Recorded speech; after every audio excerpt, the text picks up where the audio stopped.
ஒரு கதவு மூடுச்சுன்னா இன்னொரு கதவு திறக்கும். இது நானும் வழி வழியாக கேள்விப்பட்டிருக்கேன் சின்ன பையனாக வளர்ந்துட்டு இருக்கும்போது. ஆனால் என் வாழ்க்கையில் ஒரு 20 வருஷமாக உன்னிப்பான அதை நான் கவனிச்சிருக்கேன். அதெல்லாம் உங்கள்கிட்ட சொல்கிறேன்.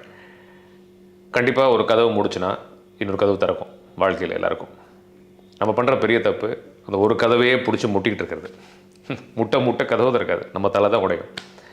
ஸோ ரொம்ப சிம்பிள். ஆனால் அந்த நேரத்துக்கு கஷ்டமாக தெரியும், எனக்கு புரியுது. பட் ஒரு ஆப்பர்ச்சுனிட்டியோ அதை ஒரு வாய்ப்போ ஒரு மனிதரோ ஒரு சூழலோ உங்களை முன்னேற விடலை, உங்களை தடுத்துகிட்டே இருக்குதுன்னா கொஞ்சம் அதுலேருந்து விலகி நகர்ந்தீங்கன்னா இன்னொரு கதவு உங்களுக்காக காத்துட்ருக்கு. நம்ம அதை பார்க்க மறுக்கிறோம்.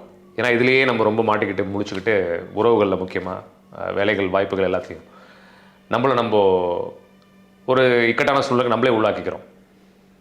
If a door closes another door opens. Trust me, என்ன நம்புங்க.